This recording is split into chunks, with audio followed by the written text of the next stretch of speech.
नमस्कार। दैनिक पत्र पत्रिकाको संगालो कार्यक्रम अखबारमा स्वागत छ। साथमा छु म निर्मला ठकुराठी। आज मिति 2079 साल पुष महिनाको 8 गते शुक्रबार, तदनुसार 2022 डिसेम्बर 23 तारिक, नेपाल सम्वत 1143।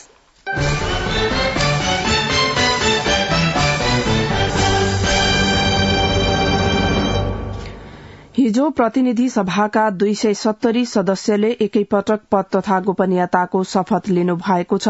त्यसैगरी नयाँ सरकार निर्माणका लागि भइरहेका विविध गतिविधि लगायतका प्रसंगलाई आजका पत्र पत्रिकाले प्राथमिकताका साथ समाचार बनाएका छन्।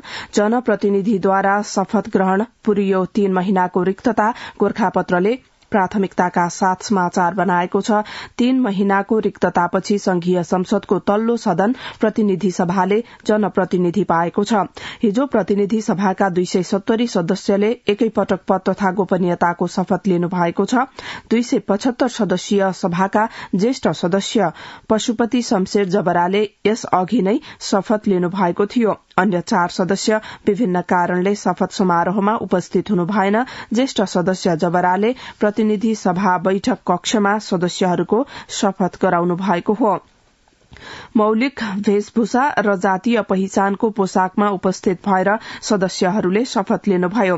नेपाली बाहेक विभिन्न 14 भाषामा शपथ गराइएको छ। संसद सचिवालयले सार्वजनिक सूचनाबाट मातृभाषामा पनि शपथ लिन सक्ने व्यवस्था गरेको सूचित सदस्यहरूलाई गरेको थियो।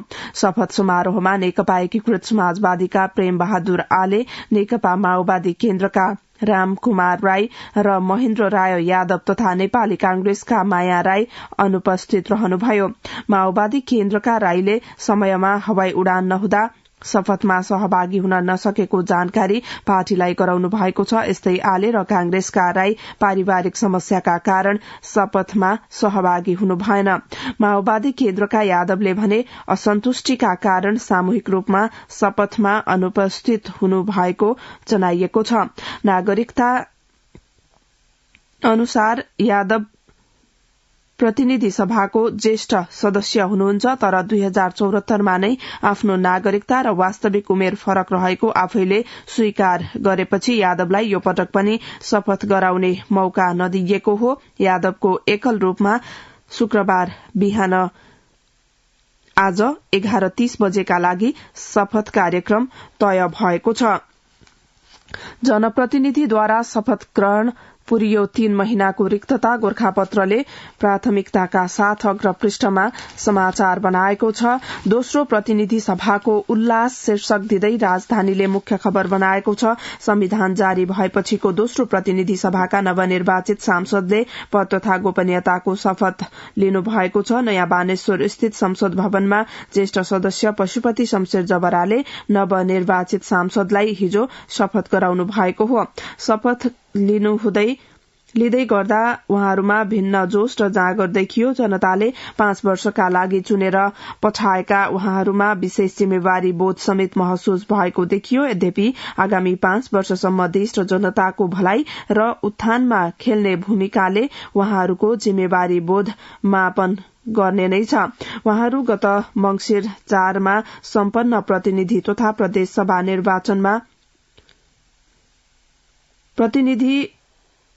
निर्वाचनमा निर्वाचित हुनु भएको हो। 2072 मा नयाँ संविधान जारी भएपछिको यो दोस्रो पटक निर्वाचित भएर आउनुभएका जनप्रतिनिधि रहने प्रतिनिधि सभा हो। शपथ ग्रहणमा उहाँहरूले राष्ट्रिय तथा सांस्कृतिक पोशाक लगाउनु भएको थियो। दोस्रो प्रतिनिधि सभाको उल्लास राजधानीले मुख्य खबर बनाएको छ।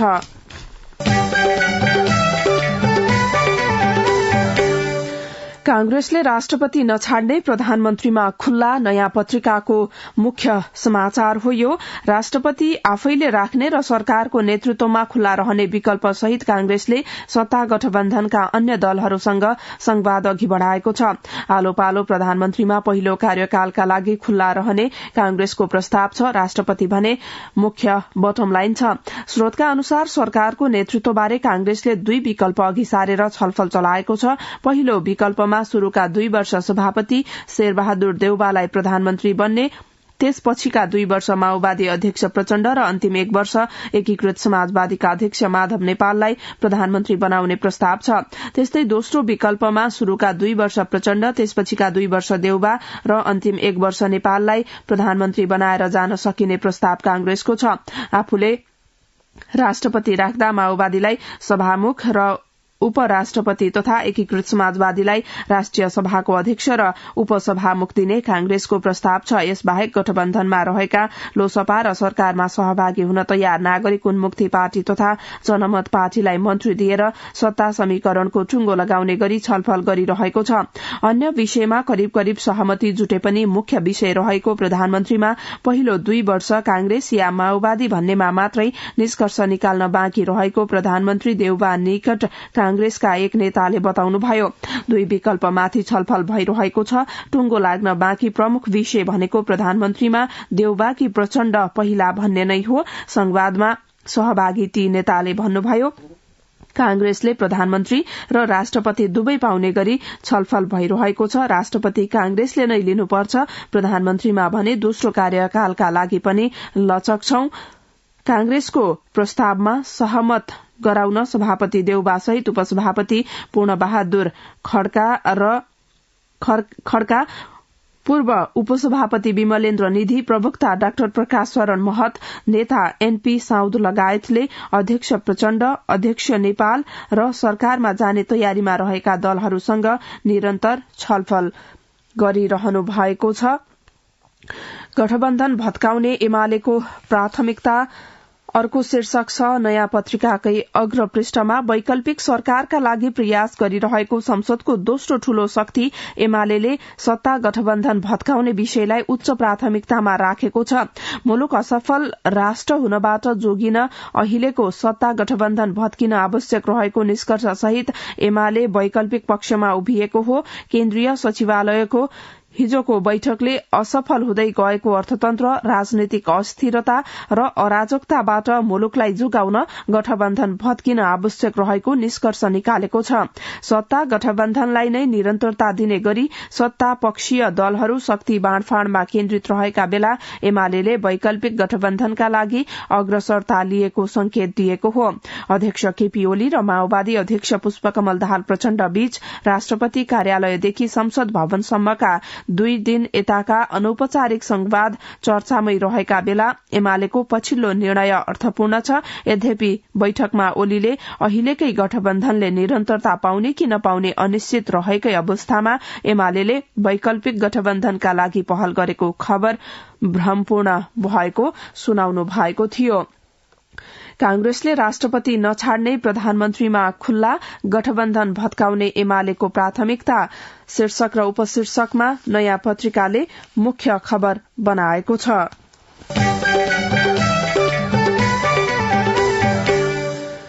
सरकार गठनको केन्द्रमा माओवादी शीर्षकमा नागरिकले प्राथमिकताका साथ अग्रपृष्ठमा समाचार छापेको छ। नयाँ सरकार गठनका लागि गृह कार्य भइरहँदा नेकपा माओवादी केन्द्रका अध्यक्ष पुष्पकमल दाहालको निवास खुमलटार शक्ति केन्द्रका रूपमा देखिएको छ। एक सातादेखि विभिन्न दलका नेताहरूले दाहालसँगको भेटलाई तीव्रता दिएसँगै खुमलटार शक्ति केन्द्रका रूपमा स्थापित भएको हो। निर्वाचन परिणाम आएपछि नेपाली कांग्रेसका सभापति एवं प्रधानमन्त्री शेरबहादुर देउबासँग निरन्तर छलफल गरिरहनु भएका माओवादी अध्यक्ष दाहालले सत्ता गठबन्धन भित्र र बाहिरका पार्टीका नेताहरूसँग पनि भेटघाट गरिरहनु भएको छ। एमाले उपाध्यक्षद्वय सुवास नेगवाङ र विष्णु पौडेल, सचिव रघुवीर महासेठ लगायतका नेताहरूले पनि दाहाललाई भेटिसक्नु भएको छ। यसैगरी जनता समाजवादी पार्टी जसपाका अध्यक्ष उपेन्द्र यादव, कांग्रेस उपाध्यक्ष पूर्णबहादुर खड्का, नेता अर्जुन नरसिंह केसी, गृहमन्त्री बालकृष्ण खाँड, जनमत पार्टीका अध्यक्ष सीके राउत लगायतका नेताहरूले पनि दाहाललाई भेट्दै आउनु भएको छ। नेपाल समाजवादी पार्टीका अध्यक्ष डाक्टर बाबुराम भट्टराई र अर्का अध्यक्ष महेन्द्र राय यादवले पनि दाहालसँग भेटघाट गर्नु भएको छ। वर्तमान सत्ता गठबन्धनमा आबद्ध दलहरूले माओवादीलाई सरकार बनाउने केन्द्रका रूपमा हेरेका छन्। प्रतिनिधि सभामा 32 सीट जितेको माओवादी सरकार बनाउनका लागि आवश्यक चुकुलका रूपमा देखिएको छ, जसले गर्दा कांग्रेस र एमाले दुवैले माओवादीलाई आफ्नो पक्षमा पार्ने प्रयास गरेका छन्। सरकार गठनको केन्द्रमा माओवादी, नागरिकले प्राथमिकताका साथ अग्रपृष्ठमा खबर छापेको छ।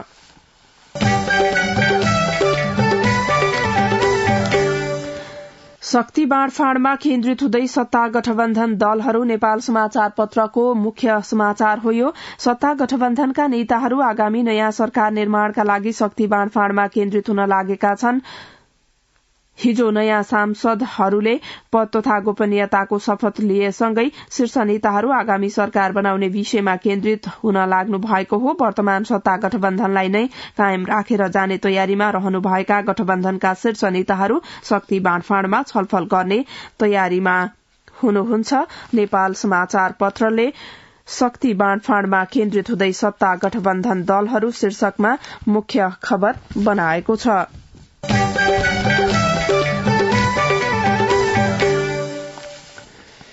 हिमालयबाट खोसियो भूमिस्थ सेवा शीर्षकमा गोरखापत्रले मुख्य खबर बनाएको छ। नेपाल नागरिक उड्डयन प्राधिकरणले त्रिभुवन विमानस्थलमा भूमिस्थ सेवा सेल्फ ग्राउण्ड ह्याण्डलिङ अनुमति पाएको निजी क्षेत्रको हिमालय एयरलाइन्सको उक्त सुविधा खोसेको छ। प्राधिकरणले हिमालयको नेपाल वायु सेवा निगमलाई दिएको हो। नेवानीले त्रिभुवन अन्तर्राष्ट्रिय विमानस्थलमा लामो समयदेखि स्वदेशी तथा विदेशी हवाई कम्पनीका सबै जहाजको ग्राउण्ड ह्याण्डलिङ गर्दै आएको छ। तर प्राधिकरणले यसअघि ग्राउण्ड ह्याण्डलिङ सेवा निर्देशिका 2072 को दफा 4 बमोजिम हप्तामा 35 भन्दा बढ़ी नियमित अन्तर्राष्ट्रिय उडान गर्ने वायु सेवाले आफै भूमिस्थ सेवा गर्न पाउने नियमानुसार 2077 असोज 4 गते हिमालयलाई अनुमति दिएको थियो। हिमालयलाई अनुमति दिएपछि त्यसले निगमको मुख्य आमदानी गुमेको भन्दै यसको आलोचना भएपछि अनुमति स्थगनको अवस्थामा थियो। अनुमति पाएको 1 वर्षभित्र ग्राउण्ड ह्याण्डलिङका लागि आवश्यक पर्ने उपकरण खरिद गरी सेवा सुचारू गर्नुपर्ने भए पनि हिमालयले सो कार्य नगरेको भन्दै प्राधिकरणले हिमालयलाई दिएको अनुमति स्थगित गरेर निगमलाई जिम्मेवारी दिएको हो। हिमालयबाट खोसियो भूमिस्थ सेवा शीर्षकमा गोरखापत्रले मुख्य खबर बनाएको छ। यसैगरी पोखरा अन्तर्राष्ट्रिय विमानस्थलमा प्रदर्शन उडान शीर्षक दिँदै गोरखापत्र अगाडि लेख्छ। पोखरा अन्तर्राष्ट्रिय विमानस्थलमा पहिलो पल्ट विमान अवतरण भएको छ। यही पुस 17 जनवरी 1, 2023 देखि औपचारिक उडानको तयारी रहेको विमानस्थलमा हिजो दिउँसो बुद्ध एयर र एटी एयरलाइन्सले प्रदर्शन उडान गरेका हुन्। दुवै विमानले चालू पुरानो विमानस्थलबाट एटीआर 72 जहाज मार्फत नयाँ विमानस्थलमा उडान भरेका हुन्। दिउँसो 2 बजे एटीले उडान भरेको थियो र त्यसको 1 घण्टापछि बुद्धले उडान भरेको हो।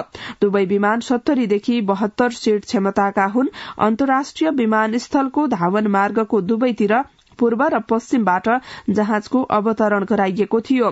पुरानो विमानस्थल र नयाँ विमानस्थलको दूरी 3 किलोमिटर छ। पोखरा अन्तर्राष्ट्रिय विमानस्थलमा नेपालकै पहिलो यान सेतु एरो ब्रिज रहेको छ।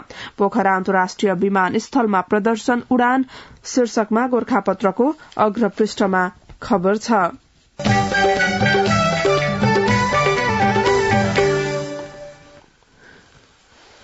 व्यापारी फेरि सड़कमा कारोबारले मुख्य समाचार बनाएको छ। बैंक तथा वित्तीय संस्थाहरूले कर्जा लिँदै आएको ब्याज दर एकल अंकमा झार्नुपर्ने सहित 5 सूत्रीय माग राख्दै पूर्वका उद्योगी व्यवसायी आन्दोलित भएका छन्।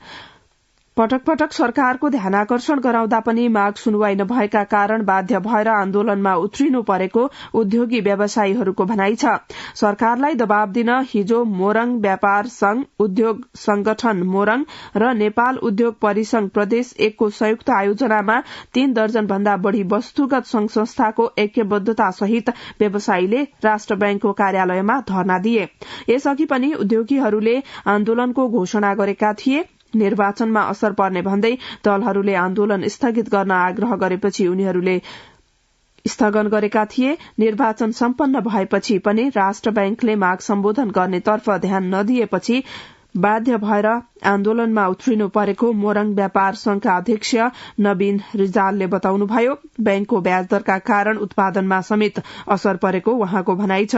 आन्दोलन गर्नु हाम्रो बाध्यता हो, कोही पनि उद्योगी काम छाडेर यसरी धरनामा रहरले बस्दैनन्, रिजालले भन्नुभयो। उद्योगी व्यवसायीहरूका लागि 1 घण्टाको पनि निकै महत्व हुन्छ। हामी यसरी दिनै माया मारेर रहरले सड़कमा आएका होइनौं। व्यापारी फेरि सड़कमा, कारोबारले मुख्य समाचार बनाएको छ।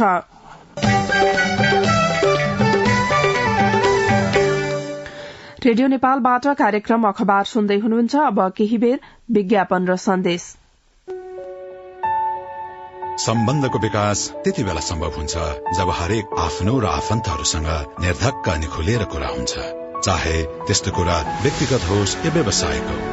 नेपाल टेलिकमको सर्र चल्ने वाइफाई, खर्र जाने बल्क एसएमएस, हुरहुरी चल्ने 4G इन्टरनेट, सललर जोडिने ती CUG नेटवर्क अनि आहा कति रमाइलो एनटीटीभी।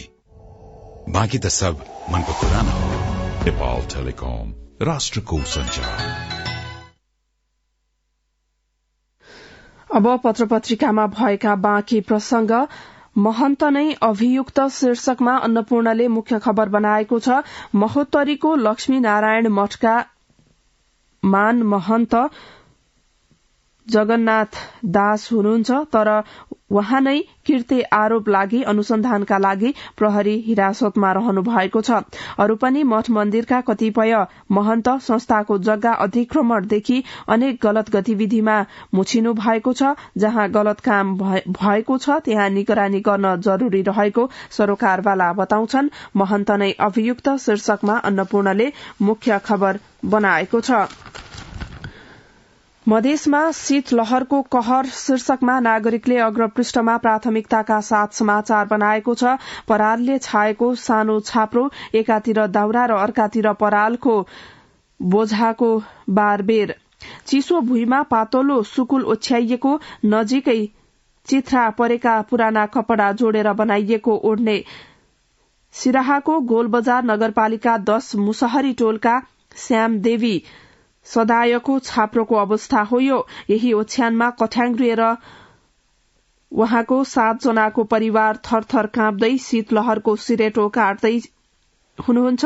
4 छोराछोरी र वृद्ध आमालाई छाप्रो भित्र राखेर श्याम दम्पति घर बाहिर खुल्ला आकाश मुनि बस्नुहुन्छ।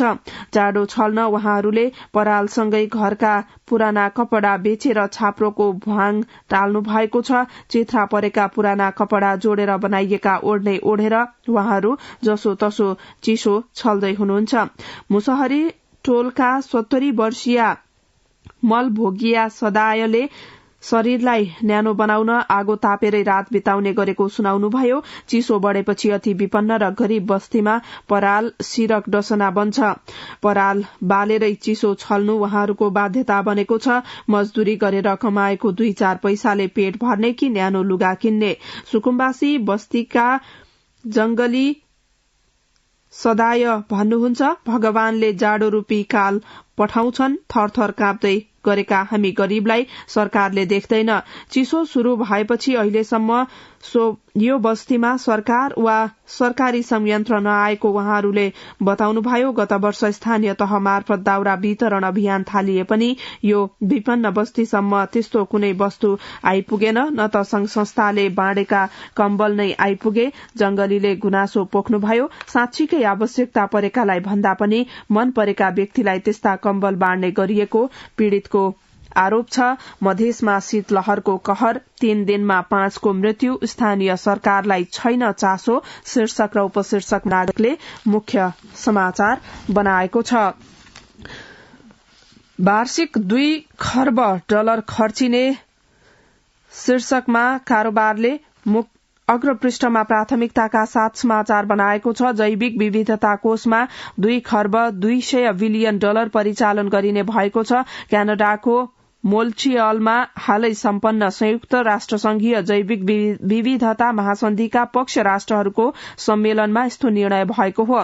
सन् 2025 सम्ममा सार्वजनिक र निजी दुवै स्रोतबाट घरेलु र अन्तर्राष्ट्रिय जैविक विविधता सम्बन्धी कोषमा प्रति वर्ष कम्तीमा 2 खर्ब अमेरिकी डलर परिचालन हुनेछ। डिसेम्बर 7 मा शुरू भएर करिब 2 साता चलेको सम्मेलनले जैविक विविधताको खतरनाक क्षतिलाई सम्बोधन गर्न र प्राकृतिक पारिस्थितिकीय प्रणालीको पुनर्स्थापना गर्न अपनाउनु पर्ने उपायहरूबारे पनि एउटा सहमति गरेको छ। अन्तर्राष्ट्रिय जैविक विविधता कोष वार्षिक 2 खर्ब डलर खर्चिने शीर्षक र उपशीर्षक दिँदै कारोबारको अग्र पृष्ठमा खबर छ। दशकमै दोब्बर भयो वैदेशिक ऋण, पछिल्लो 5 वर्षको वृद्धि उच्च, गोरखापत्रको अर्थपृष्ठमा खबर छ। 10 वर्षको अन्तरमा नेपालको वैदेशिक ऋण झण्डै 2.5 गुणाले बढ़ेको छ। विश्व बैंकले हालै सार्वजनिक गरेको अन्तर्राष्ट्रिय ऋण प्रतिवेदन 2022 का अनुसार सन् 2010 देखि 2021 सम्मको अवधिमा नेपालले 5 अर्ब अमेरिकी डलर वैदेशिक ऋण थप गरेको छ। विश्व बैंकको उक्त प्रतिवेदन अनुसार सन् 2010 मा नेपालको कुल वैदेशिक ऋण 3 अर्ब 78 करोड़ अमेरिकी डलर थियो। सन् 2021 सम्म आइपुग्दा उक्त ऋण 8 अर्ब 85 करोड़ डलर पुगेको प्रतिवेदनमा उल्लेख छ।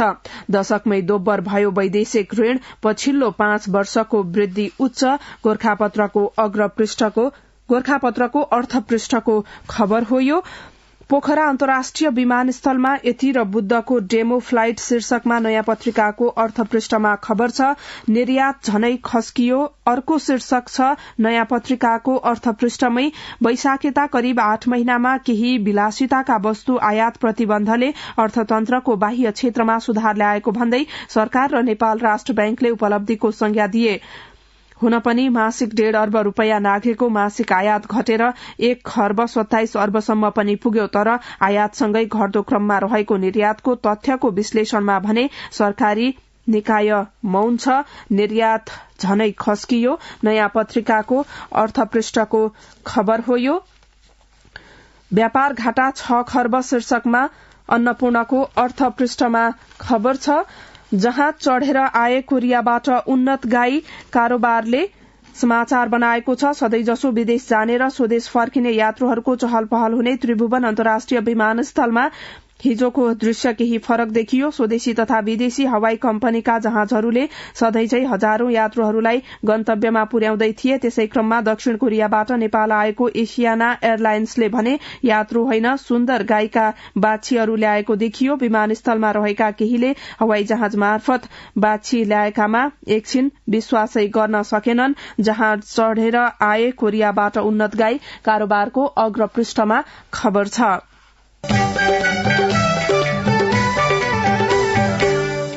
यो सँगै कार्यक्रम अखबारको निर्धारित समय सकियो। प्रविधिमा राजु थापालाई धन्यवाद। यसपछि कार्यक्रम अन्तर संवाद सुन्न सक्नुहुनेछ। हवस् त, नमस्कार।